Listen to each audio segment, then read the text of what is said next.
ప్రస్తుతం 7వ అధ్యాయంలో. అయితే చూచుట, వినుట, తెలుసుకున్నట ఇవన్నీ ఏంటి? మిథ్యయి ఉన్నాయి. మనలో నుండి కలిగి మనలోనే అనుగుచున్నామని అనేక సార్లు చెప్పాను. ఈ చూడటం, వినడం, తెలుసుకోవడం అనేది మన శక్తి బయటకు వచ్చినప్పుడే జరిగింది. ఎప్పుడైతే మన శక్తి మనలో అణిగిందో అప్పుడు అవేటి లేవు, లేదు, వినటం లేదు. కాబట్టి ఇవన్నీ కూడా మిథ్య అని స్వామి చెప్పారు. అయితే ఇవన్నీ కూడా ఏంటై ఉన్నాయి? స్వప్నములై ఉన్నాయి. ఈ చూడటం, వినడం, తెలుసుకోవడం అయితే స్వప్నములై ఉన్నాయి. అయితే మనకు మామూలుగా సర్వసాధారణంగా మనకు 3 అవస్థలు ఉన్నాయి. ఏంటంటే జాగృత, స్వప్న, సుషుప్త. జాగృత అవస్థ అంటే ఏంటి? ఇప్పుడు మనం మేల్కొని ఉన్నది జాగృత అవస్థ అని అంటాం. మనం పడుకున్నప్పుడు మనకి నిద్రలో వచ్చిన కళలు ఏవైతే ఉన్నాయో అది స్వప్న అవస్థ. గాఢ నిద్ర అవస్థ అనేది సుషుప్త అవస్థ. కానీ స్వామి ఇది కాదు, ఇప్పుడు మనం ఏదైతే జాగృత అవస్థ అంటున్నామే అదే సుషుప్త అవస్థ అని చెప్తున్నారు. జాగృత అవస్థ ఇప్పుడే నిద్రలో ఉన్నాం. జాగృత అవస్థ అంటే తాను తాను తెలుసుకున్న స్థితి. ఇప్పుడు మిమ్మల్ని మీరు తెలుసుకుని ఉన్నారా? మీరు ఎవరైనా మీకు తెలుసా? ఇప్పుడు అయితే నేను అనగానే నా పేరు, నా ఊరు ఇవి చెప్తాం. అది కాదు. అదే మనం ఏంటి సందేహంగా ఉందా? అది మాది కాదంటే ఎలాగంటారా?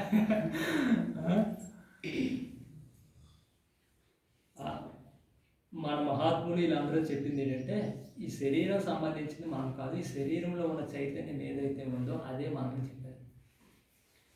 అయితే మనకి లోక వ్యవహారంగా మనకు పోతుంది ఏంటంటే ఊరి పేరు, మన పేరు, మన తల్లిదండ్రులు, ఈ రకంగా పోతున్నది మనం అన్నట్టు మనం ప్రస్తావన చేస్తాం. కానీ ఆధ్యాత్మికంగా మహాత్ములు వాళ్ళు చేసిన నిజమైన నేను అంటే అది అంటే మనలో ఉన్న చైతన్య శక్తి. అది మనకు తెలుసా? ఇప్పుడు తెలీదు. ఆ చైతన్యం గురించి మనకు తెలిసినట్లయితే మనకి రాగద్వేషాలు కానీ ఇవేవి మనకి లేవు. ఈ అహంకారం కూడా ఉండదు, ఈ నేనన్న అహంకారం కూడా ఉండదు. ఇవన్నీ కూడా తెలియనందువల్ల కలిగే. కాబట్టి అది తెలియకపోవడం వల్ల ఇప్పుడున్న అవస్థ అనేది మనది నిద్ర అవస్థ అని చెప్పారు. అదే సుషుప్త అవస్థ అని చెప్పారు. మరి కళలంటే ఏంటి? ఇప్పుడు చూస్తున్న ఈ నిద్రలో ఏవైతే మనం చూస్తున్నామో, వింటున్నామో, తెలుసుకుంటున్నామో ఇవి కళలు. ఇవన్నీ కళలే. కానీ మనకి ఇదే నిజం. ఇప్పుడు మనం చూస్తున్నవి, వింటున్నవి, తెలుసుకుంటున్నవే మనకి ఇప్పుడు నిజం. నిద్రలో వస్తున్నవే కళలు మనకి. కానీ ఇప్పుడు మనము నిద్రలో ఉన్నామో, ఇప్పుడు మనం ఏమైతే చూస్తున్నామో, వింటున్నామో, తెలుసుకుంటున్నామో ఇదే కళ. పూర్తి డిఫరెన్స్ ఉంది కదా? చాలా డిఫరెన్స్. మరి జాగృత అవస్థ అంటే ఎప్పుడైతే మిమ్మల్ని మీరు తెలుసుకున్నారో, అంటే మీలో ఉన్న చైతన్యాన్ని ఎప్పుడైతే మీరు తెలుసుకున్నారో అప్పుడే మీరు జాగృత అవస్థలో ఉన్నట్టు. అందుకొరకే ఇప్పుడు ఇవన్నీ మనం చేస్తున్న ప్రయత్నాలు. మనకి ఎంతవరకు సమాజం మనకి ఏంటి నేర్పిందంటే ఈ శరీరానికి సంబంధించిన విషయాలన్నీ మనం అన్నట్టు నేర్పింది. దాని నుంచి మనం బయటపడేటప్పుడే మన అజ్ఞానం నుంచి బయటపడతాం. దాని వరకు ఇప్పుడు ఇన్ని ప్రయత్నాలు మనం చేస్తాం. సాధనలు అయితే కానీ, విచారణ అయితే కానీ, ఇవన్నీ దేనికంటే సమాజం మనకి ఏదైతే అసత్యాన్ని నేర్పిందో అది అసత్యమని తెలుసుకొని సత్యమైన దాన్ని తెలుసుకోవడానికి, దాని నుంచి బయటపడడానికి. కానీ మనం ఆ ప్రయత్నం చేస్తున్నామా లేదని మన మీద ఆధారపడము. అక్కడ నుంచి ఇక్కడ వస్తున్నాం. ఈరోజు 9 గంటలకు పెట్టింది 11కి 1 గంటకు వచ్చారంటే మీరు ప్రయత్నం చేయనట్లే. నేను ఒక టైం టేబుల్ పెట్టానంటే 9 గంటలకి స్టార్ట్ చేయాలంటే ఉదయం 4కి లేచి అరగంట సేపు ధ్యానం చేసి, స్నానం చేసి అరగంట సేపు ధ్యానం చేసి 5 గంటలకు వంట స్టార్ట్ చేశాను. 5 గంటలకు వంట స్టార్ట్ చేసి 9:10కి అయ్యింది వంట. 10 గంటలు లేట్ అయిపోయిందని బాధపడ్డాను నేను. ఇంకెవరు రాదు కానీ పర్లేకపోయింది, తప్పిపోయింది. అందరూ వచ్చి ఇదే స్వామి 9 కన్నా 9:10 అయింది ఇంకా రాగలన్నారు అనుకోండి, ఈ లేట్ అయిపోవాలి. అలాగే 9:10 ఇక్కడ ఆ 9 నుంచి 9:10 నిమిషాల్లో నాకు ఆ 4 గంటలు గడిపిన దానికంటే ఎక్కడ ఎక్కువ కాలం గడిపినట్టు అయిపోయింది ఆ 10 నిమిషాల్లో. నాకు 5 నుంచి 9 వరకు, 5 నుంచి 8 వరకు నాకేమీ టైం అవుతున్నట్టు అనిపించదు. ఆ 10 నిమిషాలు ఎంతో టైం అయిపోయినట్టు అనిపించింది. సమయం వృధా అయిపోతుంది. 9కి పెట్టుకున్నాము, 9:10 అయిపోతుంది ఇంకా మనం. అయితే నేను మీ గురించి ఏదో ఆలోచించి నేనేమి ఇవన్నీ పెట్టట్లేదు, నా గురించి కూడా నేను ఆలోచించుకునే పెడతాను ఎక్కువ. ఇప్పుడు సిద్ధవేదం మీ అందరిలో విచారం చేయడం వల్ల మీరు ఎంత లబ్ధి పొందుతున్నారు, నేను అంతే లబ్ధి పొందుతున్నాను. ఒక రకంగా చెప్పాలంటే మీకంటే ఎక్కువ లబ్ధి పొందుతున్నాను. మీరు ఓన్లీ వింటారు. నేను ఇది సింపుల్ ఫేస్ చెప్పడానికి నేను 2-3 సార్లు చదివాను దీన్ని. ఎప్పుడైతే శివరాత్రి నాడు ఈ కార్యక్రమం చేద్దాం అనుకున్నామో దీని అప్పటి నుంచి 2-3 సార్లు పుస్తకం ఖాళీ దొరుకుతున్నప్పుడు తీసి తిరిగేస్తున్నాం. అలా కాకుండా అప్పుడు నేను 9-10 వచ్చి కూర్చుంటే జాబ్ గురించి ఇప్పుడు మనం ఏ అవస్థలో ఉన్నామో నిద్ర ఇందులో చూస్తూనే వింటనే తెలుసుకుంటున్నాం ఏంటి స్వప్న. ఎప్పుడైతే ఇది తనను తాను తెలుసుకున్నాడో అప్పుడే వాడు జాగ్రత్త అవస్థలో ఉన్నాడు. సరే, మరి మనకి రోజు నిత్యానుభవం ఉంది, రాత్రి నిద్రపోతున్నాం, ఆ నిద్రలో కళలు వస్తున్నాయి, మళ్ళీ వెంటనే లేచి చూస్తున్నాం, మరి ఇదేంటి అనే సందేహం రావచ్చు. దాని గురించే ప్రస్తావన చేస్తున్నారు స్వామి. ఇప్పుడు మీరు ఇక్కడ ఉన్నారు, మీ ఇంటికాడ ఏం జరుగుతుందో మీకు తెలుస్తుందా? అలాగే మీరు నిద్రపోయారా? నిద్రపోతే తెలివేసే ఉన్నారు, కానీ మీ ఇంటి ప్లేస్ నుంచి మీరు దూరంగా ఉన్నారు. అలాగే మన నిద్ర అనేది ఈ ఈ ప్రపంచం అంటే మనం లెగిసి ఉన్నప్పుడు దాని నుంచి మన స్వగ్రహం అంటే నిద్ర అనేది మన ఇంటికి వెళ్ళడం. నిద్ర అనేది మన ఇంటికి వెళ్ళడం అంటే మన స్వస్థానానికి వెళ్ళడం. మన స్వస్థానానికి వెళ్ళేటప్పుడు ఇది మనం పని చేస్తాం అనుకోండి. ఈ పని చేస్తామని ఏం జరుగుతుందో మనకు తెలుస్తుందా? అంటే ఇప్పుడు మన ఇంటికి వెళ్ళిపోతే ఆశ్రమం దగ్గర ఏం జరుగుతుందో తెలియదు, ఆశ్రమం దగ్గర ఉంటే ఇంటికాడ ఏం జరుగుతుందో తెలియదు. అలాగే ఇప్పుడు మనం రోజు అనుభవిస్తున్న నిద్ర అనేది ఏంటంటే మనము ఇప్పుడు బయట మన ఈ ప్లేస్ని విడిచిపెట్టి మన ఇంటికి వెళ్ళము, అంతేగాని అది నిద్ర కాదు అని స్వామి ప్రస్తావన చేశారు. మరి స్వప్నము, మరి అందులో చూస్తున్నాం, వింటున్నాం, తెలుసుకుంటాం ఏంటి అనేది మనకి కళలో వస్తాయి కదా. మరి అవేంటో మనకు సందేహం రావచ్చు. అవేంటవి అని అంటే ఇప్పుడు మీరు ఇక్కడి నుంచి ఇంటికి వెళ్ళిపోయారు, ఏం చేస్తారు? ఆశ్రమంలోనే ఇలా సిద్ధిగా విచారం చేసుకున్నాం, ఇలా జపం చేసుకున్నాం, ఇవన్నీ మాట్లాడుకుంటారా? అలాగే నిద్రలో వచ్చిన కళలు కూడా మీరు బయట పని మీరు తెలివేసి ఉండేటప్పుడు ఇప్పుడు ఏదైతే అనుకుంటున్నామో దాని నుంచి మీరు వెళ్ళేటప్పుడు ఆ విన్నవి చూసినవి తెలుసుకునేవి స్మరణకి తెచ్చుకోవడమే కళ. అది నిజమైన కళ కాదు. ఇప్పుడు ఏదైతే చూస్తున్నామో వింటున్నామో తెలుసుకుంటున్నామో ఇదే నిజమైన కళ అని ఈ కళ ఆ కళ వాటి గురించి కూడా ప్రస్తావన చేసుకొని ఇచ్చారు స్వామి. అదే ఒక కొంచెం వ్యాపారం ఉన్నాడు, వ్యాపారం చేసేవాడు. వాడు ఏం చేస్తాడు? ఉదయం అంతా సరుకులు పెట్టుకొని అమ్ముకుంటాడు. ఆ సరుకులు ఏంటట?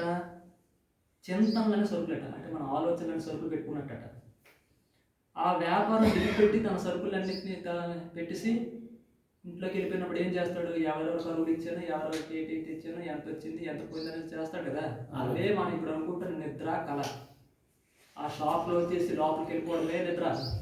ఆ లోపలికి వెళ్ళిపోయేటప్పుడు ఏంటేంటి జరుగుతుందో విచారణ చేయడమే స్వప్నం. అంతేగాని అది నిజమైన కాదు. ఇప్పుడు నువ్వు అనుభవిస్తున్నదే నిజమైన నిద్ర. ఇప్పుడు నువ్వు చేస్తున్న, నీకు చూస్తున్న, వింటున్న, తెలుసుకుంటున్నవి ఏవైతే ఉన్నాయో అవే స్వప్నాలు అనేది చెప్పారు.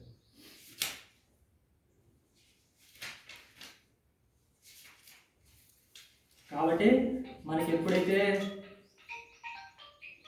మాయే నిద్రలో మనం తెలుసుకుని అనుభవిస్తున్న ఈ స్థితి మనం ఎప్పుడైతే చూచున్న స్వప్నం నిద్ర నుంచి మేల్కొనదో అప్పుడే మనకు వివేకం కలుగుతుంది. ఆ వివేకమే జాగృతి ఉంది. అదే జాగృత అవస్థ. అనిత్యమైన వాటిని నాదని నీదని మొదలైన రాగద్వేషములతో కూడిన వృత్తులను విడిచి నిత్యమైన తనను తాను తెలుసుకుని ఉండే అవస్థే జాగృత అవస్థ. మనం ఇప్పుడు జాగృత అవస్థలో లేము అని చెప్పి ఈ అధ్యాయాన్ని పూర్తి చేశారు. 8వ అధ్యాయం. ఇక 8వ అధ్యాయంకి వచ్చేసరికి కర్మ. మనకి సమాజంలో నాలెడ్జ్ ఏంటి ఉందంటే కర్మ చేస్తే కానీ మోక్షం లేదు ఉంది. అసలు కర్మ అంటే ఏంటి అనేది మనం ఇప్పుడు తెలుసుకోవాలి. ఇప్పుడు ఇది నిద్రావస్థ అంటే కర్మ ఇంతవరకు నేను నిద్రపోయి ఉన్నాను ఇప్పుడే తెలివేసిన విషయం తెలుస్తుంది. అర్థమైందా? అంటే అజ్ఞానం అనే దాని నుంచి వెలుగు బయటపడి జ్ఞానాన్ని పొందినప్పుడు ఎంతవరకు నేను అజ్ఞానంలో ఉన్న విషయం తెలుస్తుంది. లేనంత వరకు మనం ఇప్పుడు అంతా మనం ఏదో జ్ఞానవంతులుగా మనం ఫీల్ అవుతున్నాం. కానీ అది తెలుసుకున్న తర్వాత మనం నిద్ర నుంచి మేల్కొన్నట్టు మనకు అప్పుడు అవగాహన వస్తుంది అన్నట్టు కూడా స్వామి అంటే ఈ నిద్రలోకి వెళ్ళి మేల్కొన్నాను. ఇప్పుడు నా నిద్ర నుంచి మేల్కోవాలి. అదే కదా చెబుత దాంతోనే ఆయన ముగించారు. ఈ మాయ నిద్రలో మనం తెలుసుకున్నది అనుభవించిన ఈ స్థితియే మనం ఇప్పుడు చూస్తున్న స్వప్నం. ఎప్పుడు ఈ మాయ నిద్ర నుంచి మేల్కొన్నదేమో అప్పుడే మనకి వివేకం కలుగుతుంది. అప్పటి వరకు వివేకం అనిత్యమైన వాటిని నాదని నీదని మొదలైన రాగద్వేషములతో కూడిన వృత్తులు విడిచి నిత్యమైన తనను తాను తెలుసుకుని ఉండే అవస్థే జాగృత అవస్థ. మనం ఇప్పుడు జాగృత అవస్థలో లేము. కర్మ వల్లే మోక్షం కలుగుతుందండి ఉంది. దాని గురించి ప్రస్తావన చేశారు. కర్మ అంటే ఏంటి? ఇది ఒక పని. క్రియ అంటే పని తెలుసుకున్నది. ముందు మామూలుగా కర్మ అంటేనే పని అనుకుంటున్నాను. అదే కర్మ అంటే ఒక పని జరగాలంటే కర్త కర్మ క్రియ. రాముడు పండు తినను అనే విషయం తీసుకుంటే రాముడు అనేది కర్త, పండు అనేది కర్మ, తినను అనేది క్రియ. ఇక్కడ తినను అనేది క్రియ కింద సూచిస్తుంది కానీ కర్మ కింద అయితే సూచించట్లేదు. కర్మ కింద సూచిస్తుంది ఏది? ఒక వస్తువుని సూచిస్తుంది. కాబట్టి కర్మ అంటే ఒక వస్తువు, పని కాదు. పని అనేది అక్కడ రాముడు పండు తిననులో తినను అనేది పని, అక్కడ క్రియ. అక్కడ కర్మ అనేది ఒక వస్తువునే సూచిస్తుంది, పండు అనే వస్తువునే సూచిస్తుంది. కాబట్టి ఒక వస్తువే కర్మ అయి ఉండాలి. ఆ వస్తువు ఏంటంటే ఇన్ని వస్తువులకు ఏది కారణము? మనలో జీవశక్తి అనే వాయువు ఉన్నప్పుడే ఎన్ని వస్తువులు మనం పోల్చగలుగుతున్నాయి, అన్ని వస్తువులు మనం చూడగలుగుతున్నాం. కాబట్టి ఇవన్నీ వస్తువులకు మూలమైన వస్తువు ఏదైతే ఉందో అదే కర్మ, అదే జీవశక్తి అయిన వాయువు. అట్టి జీవశక్తి అయిన వాయువుని ఎవడైతే బయటికి విడవక తనలో నిండిపోతాడో వాడే ముక్తిని పొందుతాడు అనేది దాని అర్థం. కానీ మనకు వ్యవహారికంగా కర్మ అంటే ఏవో పని చేసుకుని పని చేయడం వల్ల మనం ముక్తిని పొందుతామని అనుకోవడం కానీ కాదు అని స్వామి దీంట్లో ప్రస్తావన చేశారు. దాంట్లో కర్మ అంటే వస్తువు, ఒక వస్తువు, అదే జీవశక్తి అయిన వాయువు, క్రియ కాదు.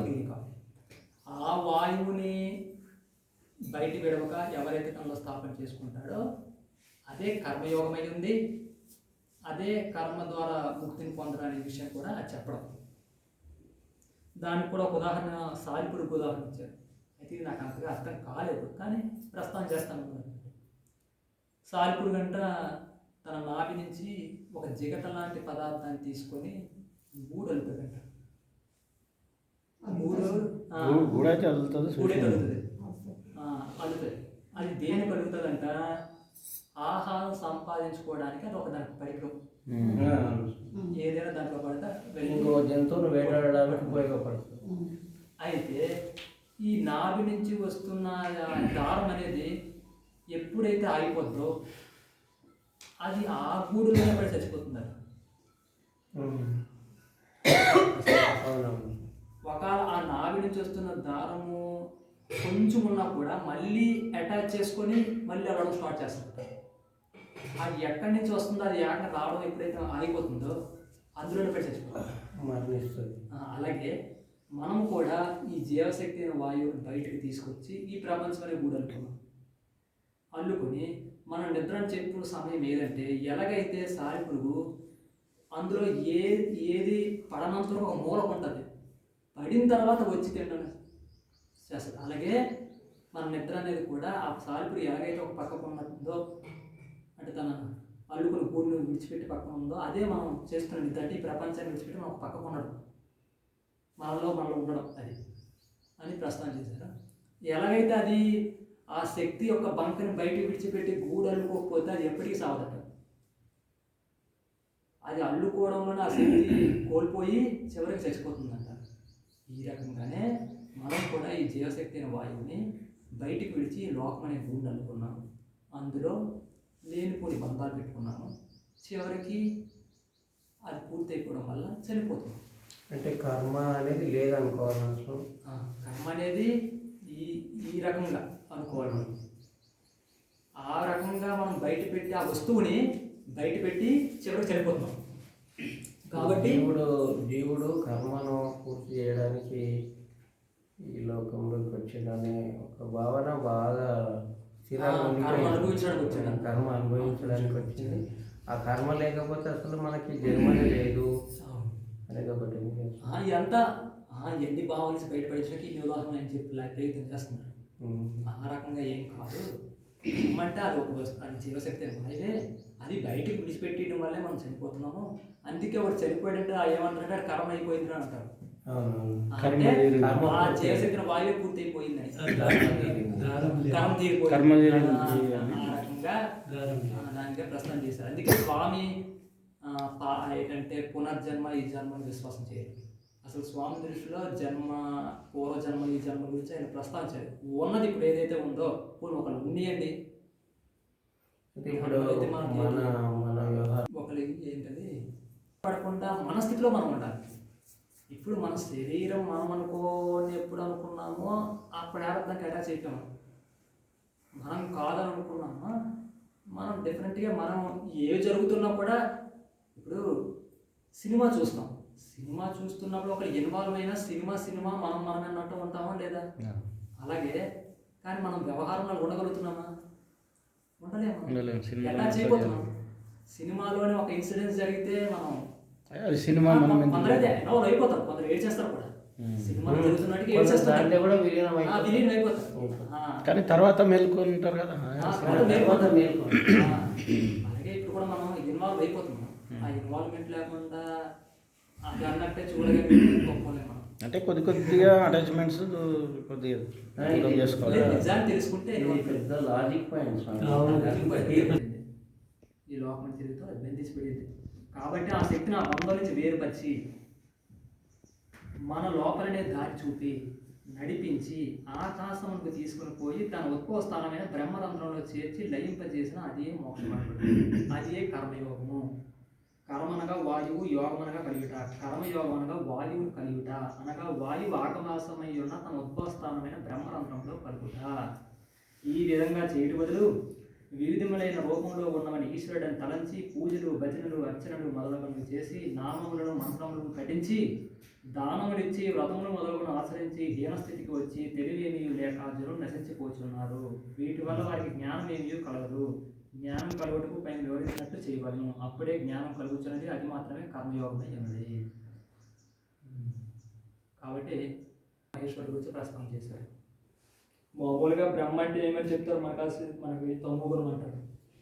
అందుకే ఆయనకి విగ్రహారాధన లేదు. ఆయన తమోగుణం వస్తుంది. తమోగుణం వల్ల ఆయన పూజించారు కదా, అందుకే ఆయన విగ్రహారం లేదు. విష్ణువు రజోగుణం, రాజు. అందుకే ఆయనకి అలంకారాలు చూస్తే మీరు వైష్ణవ ఆలయాల్లో ఇప్పుడు తిరుపతి వెంకటరమణ ఆలయాల్లో చూస్తే కిరీటాలతోటి, ఆభరణాలతోటి, పట్టు పంచులతోటి అలంకరిస్తారు. అదే శివాలయానికి వెళ్ళారు, అక్కడ ఎప్పుడు పైనుంచి డ్రాప్ పడుతూనే ఉంది. ఎంత మీరు అలంకరించండి బెండ చెరి పడుతుంది. అది సాత్వికం. ఈ రకంగా మనకి ఉంది. కానీ స్వామి అయితే శివుడే సత్వగుణం. శివుడే సత్వగుణం. మామూలుగా అయితే మన వ్యవహారంలో బ్రహ్మ సత్వగుణం మామూలుగా అనుకుంటున్న జనం. అయితే ఈ గుడులు లేకపోవడానికి ఈ స్వామి చెప్పిన విషయంగానే బ్రహ్మ సత్వగుణం, విష్ణువు రజోగుణం, శివుడు తమోగుణం అని మామూలు సమాజంలో అనుకుంటున్నారు. అది తప్పు. శివుడే సత్వగుణం. శివుడు తమోగుణం అని ఎవరు అనుకుంటున్నారు? తమోగుణం అనే వ్యవహారంలో ఉన్నట్టు ఇదైతే ఇక్కడ ఏం లేదు. బ్రహ్మనే తమోగుణం అనే ఉంది. అలాగే ఇంకేం ప్రాబ్లం లేదు. వ్యవహారంలో కూడా అదే ఇక్కడ ఏమంటున్నాడంటే ఈయన అడిగినప్పుడు కూడా అదే చెప్పాడు. లోకంలో పారపర్యంగా ఈ త్రిమూర్తులు సృష్టించి సంహారములు చేయవారని వారిలో బ్రహ్మ రజోగుణం అంటారు, విష్ణువు సత్వగుణము, శివుడు తమోగుణం. ఇలా ఉంది. బ్రహ్మ రజోగుణము, విష్ణువు సత్వగుణం. విష్ణువు సత్వగుణం కింద ఉంది, శివుడు తమోగుణం కింద ఉంది. అంటే వ్యవహారానికి స్వామి చెప్పిన దానికి డిఫరెంట్ గా అది తప్పు. సత్వగుణస్తులు ఎప్పుడు కూడా అలంకారాలతో ఉండరు. సత్వగుణస్తులు ఇప్పుడు అలంకారాలతో ఉండరు. మనం చూసుకున్నా కూడా ఇప్పుడు శివాలయంలో కూడా అలంకారాలు చేసినా కూడా అవి నిల్వ ఉండవు, అది వెంటనే తీసేస్తారు లెక్క పెట్టి. ఇట్లా ఇప్పుడు రజోగుణం వల్ల అలంకారం చేసుకుంటారు. అందుకే రాజు రజోగుణం ఉంటుంది కాబట్టి ఇప్పుడు వైష్ణవ ఆలయాల్లో ఆ అలంకారంతో వాటితోటి ఉంటుంది. బ్రహ్మ తమోగుణం కాబట్టి తమోగుణం వల్ల ఎవరు పూజించరు, అందుకే బ్రహ్మకి ఆలయాలు లేవు అని స్వామి ఈ రకంగా ప్రస్తావన చేశారు. సమాజంలో ఇది తప్పు విరుద్ధము అన్నట్టు. అంటే మనకేంటంటే విష్ణుడు ఎక్కడి నుంచి సత్వగుణం కింద మన లోకం ప్రస్తావన చేస్తుంటే ఆయనే ఈ విశ్వాన్ని అంతటిని పరిపాలిస్తున్నాడు అని విష్ణుడు సత్వగుణం కింద తీసుకున్నాడు. విష్ణుని సత్వగుణం కింద జీవుడు ఈ మూడింటిని ప్రస్తావన చేశారు. జీవుడే శివుడే ఉన్నాడు, మనలో ఉన్న జీవుడే శివుడే ఉన్నాడు. తెలుసు కదా స్వామిని అద్వైత సిద్ధాంతం, బయటికి కాదు. మనలో ఉన్న జీవుడే శివుడే ఉన్నాడు. ఆయన నుంచి ఉద్భవించిన మనస్సే విష్ణువు. ఆ మనస్సు నుంచి ఉద్భవించిన, అందుకే కదా విష్ణువు యొక్క నాభి నుంచి బ్రహ్మ పుట్టాడని. ఆ మనస్సు నుంచి ఉద్భవించిన అహంకారమే బ్రహ్మ. ఈ రకంగా వీళ్ళే బ్రహ్మ విష్ణు మహేశ్వరుడు, వీళ్ళే మనలోనే ఉన్న సృష్టి స్థితి ఇప్పుడు శివరాత్రి ప్రస్తావన ఇప్పుడు దీన్ని జోడించి శివుడు ఇక్కడ మనలో ఉన్న జీవుడే శివుడు అని ఇక్కడ. అయితే బ్రహ్మకి 4 ముఖాలు ఉన్నాయి, అదే 4 తలలు. తలలు అంటే ముఖాలు. మనకి ముఖం అంటే తెలివి అని అర్థం. ఇది ఉన్నప్పుడే మనకి తెలివి, అంతే కదా.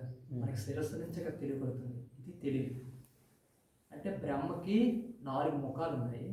అవి ఏంటంటే మనస్సు, బుద్ధి, చిత్తము, అహంకారం. ఈ 4 అవి.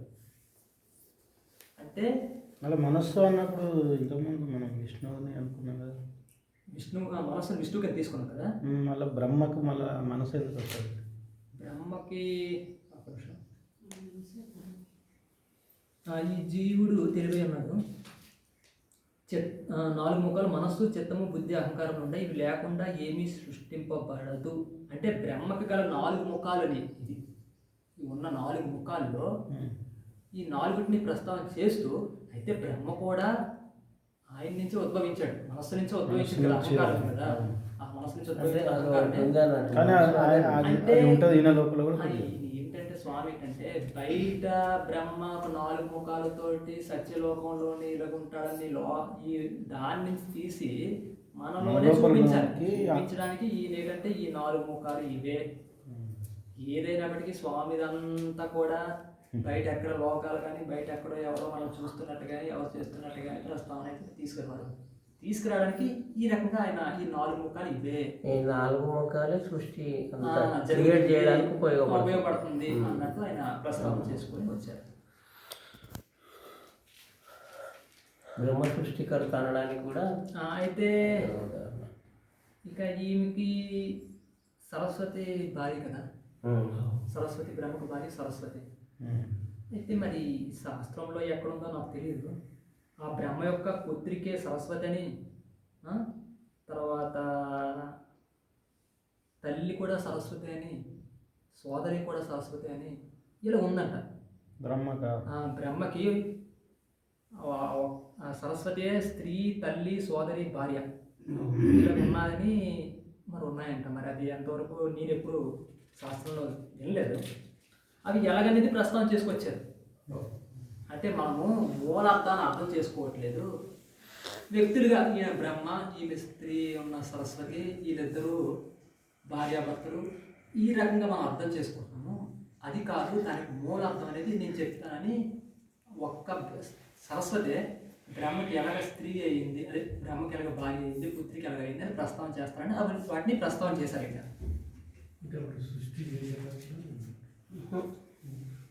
ఇక్కడ అది అర్థం కాని అంశంగా మిగిలిపోతుంది. అంటే ఒక స్త్రీని మనము 4 రకాలుగా మనం కూడా భావించాలని ఉంది స్వామి. ఇప్పుడు భార్యని భోజనం చేసేటప్పుడు తల్లిలాగా భావించాలి, తర్వాత అట్లా సందర్భాన్ని బట్టి భావించాలని కదా. ఒక్క సరస్వతి ఇలా మనం డిఫరెంట్గా ఉన్నదని ఉంది. దాని గురించి నేను ప్రస్తావన చేశారు. అయితే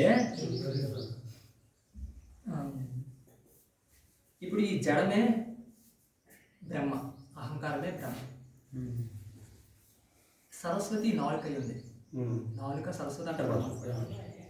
అయితే ఈ నాలుక ఎక్కడి నుంచి కలిగింది? ఈ జడం నుంచి కలిగింది. అయితే సరస్వతి బ్రహ్మ యొక్క పుత్రిక అని చెప్పడానికి కారణం అది. ఈ జడం నుంచి పుట్టింది కాబట్టి అది పుత్రిక. పుత్రిక. అయితే మామూలుగా ఈ దేహం కానీ జడమని దేహం అభిమానించుకున్న నేనన్న అహంకారమే బ్రహ్మ. ఈ దేహం కానీ దేహంలో నేను కూడా బ్రహ్మ అంటే అహంకారం. ఈ జడమ నుంచి నాలుగు కలుగుట వల్ల బ్రహ్మ పుత్రిక అయింది. అయితే స్త్రీ శక్తి అయి ఉంది. శక్తి లేని వల్ల లోకం లేదు. అంటే జీవశక్తి బయటకు రాబట్టి లోకం కలిగింది. ఈ లోకం శక్తి నుండే కలిగింది. ఈ శక్తి శబ్దమై ఉంది. ఈ శక్తి శబ్దమై ఉంది. శబ్దం లేకుండా శక్తి లేదు. శక్తి లేకుండా శబ్దం లేదు. ఇప్పుడు మనం ఏకాగ్రతతో ఏదో ఒక విషయాన్ని విచారణ చేస్తున్నాం. ఎవరైనా శబ్దం చేస్తే ఒప్పుకుంటామా? ఎందుకు ఒప్పుకోము? ఆ శక్తి మనలో అణుగుతుంది అప్పుడు. అందుకే ఎవరైనా శబ్దం చేస్తే శబ్దం చేయకు, నేను ఒకటి చదువుతున్నాను ఏదో అంటుంటాం. అంటే మన జీవశక్తి అనేది ఏకాగ్రత పొందుతుంది. శక్తి అనేది ఏకాగ్రత చెందుతుంది. అంటే శక్తికి శబ్దానికి ఆ అన్యోన్యం ఉంది అనేది ఇక్కడ మనం అర్థం చేసుకోవాలి. కానీ శబ్దము శక్తి ఒకటే ఉంది. శబ్దము శక్తి ఒకటే ఒకటే. శక్తి లేని ఎడల లోకం లేదు, వాయువు లేదు. అంటే జీవశక్తి బయటకు వచ్చింది. మన నిద్రలో ఉన్నప్పుడు సమీరణ స్థితికి సమయం మనం కలిగి ఉందాం. అప్పుడు శక్తి వాయు రూపంలో బయటకు వ్యాపించకుండా మన లోపలనే పైకి కిందకి గతాగతం చేసే స్థితి ఉంది. అంటే ఆ శక్తి వాయు రూపంలో బయటకు వ్యాపించకుండా తానే ఉంటాడు. అదే శివుడు. శక్తి అయి ఉన్న శబ్దము మన లోపలనే అణిగితే అది తానే ఉంటాడు. ఎప్పుడైతే అది బయటికి వెళ్ళిందో అది శక్తి అయిపోయింది.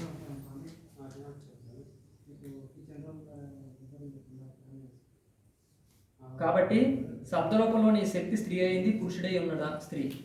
స్త్రీ అయి శబ్దం కలిగించుటకు నాలుగు కారణమై ఉంది. ఈ నాలుగు వల్లే కదా శబ్దం జరుగుతుంది, శబ్దం వస్తుంది. కాబట్టి ఆ శబ్దమే సరస్వతి అని చెప్పబడింది. అందువల్ల నాలుకకు సరస్వతి నామం కలిగింది. ఈ నాలుక బ్రహ్మయ్య జడం నందు పుట్టిన వల్ల పుత్రిక అయిందని మనం ఇంతవరకు ప్రస్తావన చేసుకున్నాం. కానీ ఆమె భార్య ఎలాగైందని ఇప్పుడు చూద్దాం. అయితే మనము మన ఆడబిడ్డలచే పనులు చేయించుకున్న విధంగా బ్రహ్మ తన పుత్రికతో చేయించట్లేదు. బ్రహ్మ ఆమెతో సంయోగం చేసి పనులను చేయించినట్టు. అది మరింత స్పష్టంగా చెప్తున్నాను. ఏంటంటే మనం నిద్రించున్నప్పుడు నేను స్థితి లేదు. ఎప్పుడైతే మేల్కొంటామో అప్పుడే నేను స్థితి బ్రహ్మైన అహంకారమే ఉంది. ఆ అహంకారమైన బ్రహ్మ తన నుంచి కలిగి ఉన్న నాలుకతో సంయోగం చేసి శబ్దం చేసి మాట్లాడుతుంది. ఆ నాలుగుతో కలిసి శబ్దం చేసి మాట్లాడుతుంది. అందువల్ల బ్రహ్మ యొక్క భార్య సరస్వతి ఉంది. ఆమెతో కలిసి చేస్తున్నాడు కాబట్టి అంటే నాలుక సరైన శబ్దం రావాలంటే బ్రహ్మతో కలిసి అహంకారం ఉన్నప్పుడు కదా. నిద్రలో అహంకారం లేదు, అందుకే మనం మాట్లాడలేము. మాట్లాడేటప్పుడే కూతురు అన్నాం కదా స్వామి. దీని నుంచి పుట్టింది కాబట్టి పుత్రిక. ఈ జడంలోని నాలుగు అనేది జడం నుంచి అది పుట్టింది కాబట్టి ఆ రకంగా పుత్రిక. శబ్దం చేయడానికి ఆమెతో కలిసి శబ్దం చేస్తున్నాడు కాబట్టి భార్య అని ఆ రకంగా ప్రస్తావన చేశారు. అయితే ఏంటంటే ఇదంతా ఏంటంటే మనకు అద్వైతాన్ని అర్థం చేసుకోవడానికి ఇలాంటి ఉదాహరణ చెప్పడం లేదు స్వామి. సత్యం అది మనకు అర్థం కాక అద్వైతమే సత్యము, అసత్యము. కానీ మనం ఇంతవరకు అసత్యాన్ని పట్టుకుని ఉన్నాం కాబట్టి సత్యమే కాబట్టి ఆ రకంగా భార్య. ఇక భార్య అయిపోయింది, పుత్రిక అయిపోయింది. ఇక ఏముంది? తల్లి కావాలి. తల్లి సహోదరి తల్లి సహోదరి ఇద్దరు కావాలి. అయితే మనం నిద్ర లేచిన తర్వాత అంటే శబ్దం నుంచి నేను స్థితి మొదట కలిగింది. శబ్దం నుంచి నేను స్థితి మొదట కలిగింది, తర్వాత శబ్దం కలిగింది. శబ్దముకు ముందు నేను స్థితి కలిగింది, తర్వాత స్త్రీ అయిన శబ్దం తన నుండి కలిగింది. ఈ విధంగా మొదట నేను కలిగింది, తర్వాత తన నుండి స్త్రీ అయిన శబ్దం కలిగింది. కనుక ఆ స్త్రీ నేను కేటయింది, సహోదరి అయింది. ముందు శబ్దం కలిగి తర్వాత నేను స్థితి కలిగింది. నేను స్థితి కలిగిన తర్వాత శబ్దం ఈ రెండు సహోదరులు అంటే ఇద్దరు అమ్మా చెల్లెలు లాగా అయ్యారు అనేది స్వామి అక్కడ సహోదరుగా ప్రస్తావన చేశారు. ఇక నేను స్థితి మొదట కలిగింది, తర్వాత శబ్దమైన స్త్రీ కలుగుటం వల్ల తనతో జతగా పుట్టి ఆమె సహోదరి అయింది. ఆమెతో జతగా పుట్టడం వల్ల సహోదరి అయింది. ఇందువల్లే సరస్వతి బ్రహ్మకు సహోదరి అని చెప్పాడు. ఇక తల్లి శబ్దం లేని వల్ల ఏమీ లేదు, శబ్దం లేని వల్ల నేను యొక్క స్థితి కూడా లేదు. మనం నిద్రించి ఉన్నప్పుడు శబ్దం ఏమీ చేయలేము, అంతేనా? వినలేము. ఎప్పుడు శబ్దం కలుగుతుందో అప్పుడు మనం నిద్ర నుంచి మేల్కొంటాం. అప్పుడు నేను స్థితిలోనికి వచ్చాం. అప్పుడు నేను స్థితి ఎక్కడి నుంచి కలిగింది? శబ్దం నుంచి కలిగింది. శబ్దం నుంచి నేను స్థితి కలిగినప్పుడు శబ్దం నేను కేటయింది. ఈ కారణం చేత సరస్వతి బ్రహ్మ యొక్క తల్లి అని చెప్పబడింది. ఇలాగా అయితే ఇది గజిబిజిగా మీకు ఈ రకంగా శాస్త్రంలోని తల్లి సహోదరి ఉన్నది ఈ రకంగా ఉంది. కానీ మనం ఏంటంటే అనుభోగ్యులు రాసింది అర్థం చేసుకోక